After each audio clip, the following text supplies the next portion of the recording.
Moja kwa moja, Iran imesema Marekani haiwezi tena kuyashurutisha mataifa mengine jinsi ya kuendesha mambo ya ndani. Hayo yanajiri wakati Marekani ikitathmini pendekezo jipya la Iran kuhusu kufungua mlango wa bahari wa Hormuz. Amina Abubakar na mengi zaidi. Iran imeufunga kabisa ujio huo muhimu wa bahari tangu Marekani na Israel zilipoanzisha vita vyao dhidi ya jamhuri hiyo ya Kiislamu Februari 28. Vita hivyo hadi sasa vimeathiri pakubwa uchumi wa dunia, kuliyumbisha soko la mafuta na kusababisha nishati hiyo muhimu pamoja na gesi kupanda maradufu. Njia ya mlango bahari wa Hormuz inayotumika kusafirishia 20% ya mafuta ya dunia pamoja na bidhaa nyingine muhimu ndiyo imekuwa jambo gumu kulitatua ili kufikia usitishwaji kamili wa vita na hatimaye upatikanaji wa amani kati ya mataifa hayo hasimu. Iran kwa upande wake kupitia msemaji wa Wizara ya Ulinzi Reza Tlaibani imesema Marekani haina tena nafasi ya kuiamrisha nchi yoyote huru juu ya nini cha kufanya au hata kuishurutisha kutekeleza sera zake, akisisitiza kuwa ni lazima Washington iache kulazimisha mataifa mengine kutii masharti yake aliyoyaita haramu, yasiyokubalika na yaliyokosa uhalisia. Tlaibani akizungumza kuelekea mkutano wa mawaziri wa ulinzi wa Jumuiya ya Ushirikiano wa Kiuchumi na Usalama ya Shanghai SCO, amesema pia nchi yake iko tayari kushirikiana na mataifa huru kwa kutoa ushirikiano wao wa kijeshi hasa kwa wanachama wa jumuiya hiyo. Hata hivyo, utawala wa Marekani hauonyeshi dalili zozote za kukubali pendekezo jipya kutoka Iran la kumaliza vita na kufungua mlango huo wa Hormuz. Moja ya masharti ya Iran ni kuitaka Washington kuakhirisha mazungumzo juu ya silaha zake za nuclear, jambo ambalo waziri wa mambo ya nchi za nje wa Marekani Marco Rubio alisema halitowezekana wakati akihojiwa na shirika la habari la Fox News. Mara nyingine tena sitobashiri kuhusu uamuzi wa rais katika jambo hili. Inatosha kusema kwamba swala la nuclear ndilo sababu iliyotufikisha hapa tangu mwanzo. Utawala uliopo hautaki tu kuitawala Iran, unataka kuutawala ukanda mzima. Sasa fikiria, je, wangelikuwa na silaha za nuclear ingekuwaje? Angalia wanachokifanya katika mlango bahari wa Hormuz. Huo mfano mzuri kabisa. Sasa fikiria kama watu hao wangelikuwa na silaha za nuclear. Watataka kuitawala na kuishikilia mateka dunia nzima. Lakini ikulu ya White House imesema Trump hapo jana alikutana na kundi lake la washauri wa usalama wa taifa kutathmini pendekezo hilo kwa makini na baadaye Trump atalizungumzia. Pendekezo hilo lilitolewa siku ya Jumatatu wakati wa ziara ya waziri wa mambo ya nchi za nje wa Iran Abbas Araghchi nchini Urusi, ambaye ni mshirika wa zamani na muhimu wa Tehran.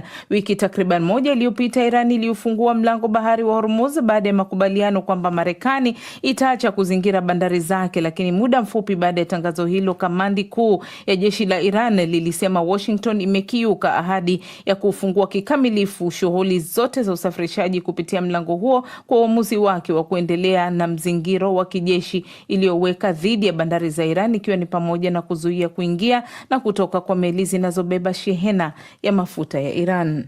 Ni taarifa yake Amina Abubakar. Chama kikuu cha upinzani nchini Tanzania Chadema leo kimeanza mkutano wake maalum wa siku 2 wenye lengo la kujadili na kuunda mpango mpya wa pamoja na mwelekeo wa chama hicho kufuatia changamoto za kisiasa za taifa hilo.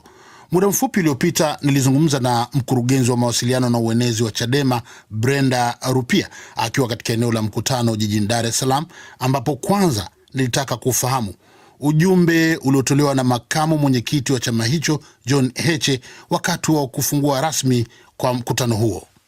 Kikubwa ni makamu mwenyekiti alikuwa anafungua kikao, lakini alikuwa anawahabarisha waandishi wa habari kuhusu mwelekeo wa kikao na kuhamasisha wanachama waendelee kazi zao za utendaji za kila siku na kukanya polisi kukamata ambayo inaendelea Dodoma kwa wanachama wetu, kama jeshi lina hofu na siasa ambazo zinaendelea Dodoma. Kimsingi ajenda za mkutano huu ni zipi? Ajenda ziko 4 mahususi. Moja, kuna taarifa ya utendaji na mali za chama. 2, taarifa ya hali ya siasa nchini. 3, taarifa ya masuala ya Zanzibar. 4, mpango kazi pamoja na bajeti ya chama. Yale ambayo mnatarajia baada ya mkutano huu, ikiwa ndio elekezo la dira ya chama chenu, ni yapi kimsingi? Kimsingi mambo ya hali ya nchi, mambo ya siasa ya nchi ni jambo mtambuka. Tuwape nafasi kamati kuu wazungumze, wayachakate kwa kina na watoe mwelekeo wa chama na mwelekeo wa nchi na mwelekeo wa yale ambayo wameona tangu tarehe 29 Oktoba mpaka hapa leo.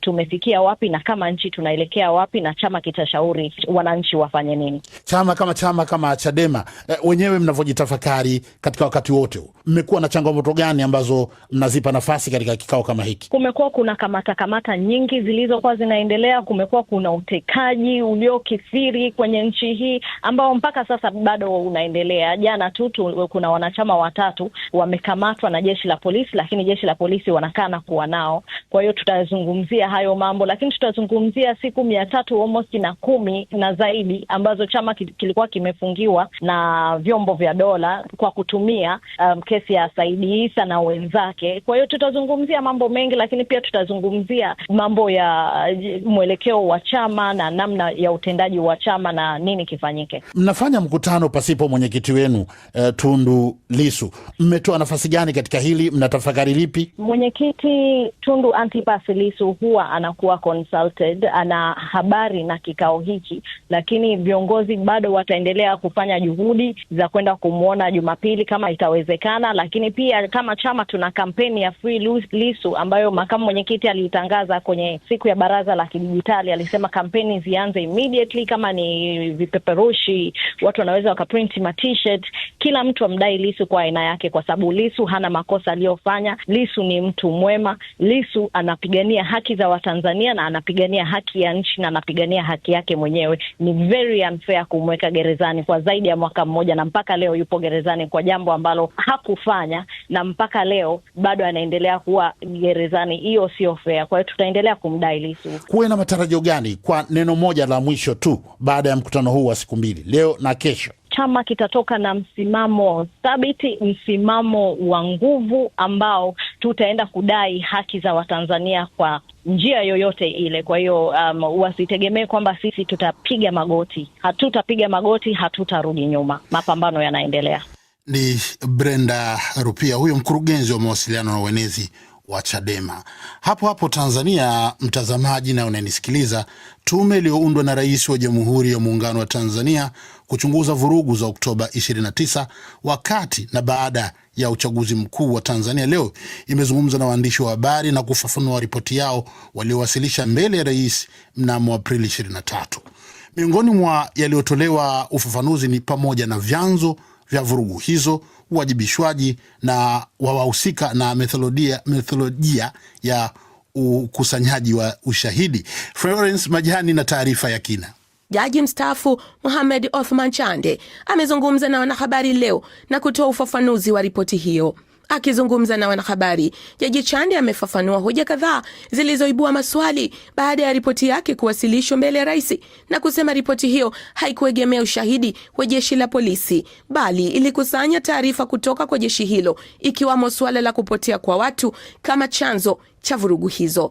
Jaji Chande akasema moja ya chanzo cha vurugu hizo kutokana na uchunguzi waliofanya ni kupotea kwa watu, ambapo takwimu za jeshi la polisi zinaonyesha kuwa kwa mwaka 2023 hadi 2025 watu 758 walipotea na kati yao 503 walipatikana. Kadhalika, Jaji Chande amefafanua hoja ya uwajibishwaji baada ya kuwepo kwa malalamiko kuwa waliohusika na kuchochea kwa vurugu hizo kwa namna moja au nyingine hawakuwajibishwa. Jaji Chande akasema tume ilitoa mapendekezo ya ramani ya uwajibikaji. Kwa sisi hatuamini kwenye uwajibikaji rejareja, kwa sababu matokeo ya uwajibikaji rejareja ni mtu kutokutiwa hatiani na kuachiwa mwisho wa siku. Kwa hiyo ushahidi wako lazima uwe mzito wa kutosha wa kuweza kuifanya mahakama ikaamua kwa ushahidi ambao unajitosheleza. Awali, makundi ya wanaharakati, wanasheria na vyama vya siasa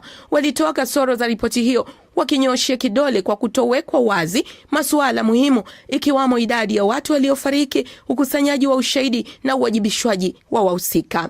Mjumbe wa tume hiyo, Jaji Mkuu mstaafu Profesa Ibrahim Juma akasema, nani waliratibu, nani walihusika, nani walifadhili? Lakini tunasema kwa misingi ya haki, hebu tuwape nafasi kupitia utaratibu mwingine nao waweze kujibu hiyo hoja. Jaji Chande kadhalika akazungumzia hoja iliyoibuliwa na wanahabari kuhusu nafasi ya wanahabari na kuzimwa kwa intaneti wakati wa vurugu hizo za Oktoba 29. Hatukutarget media peke yake kwa sababu ni swala ya mawasiliano.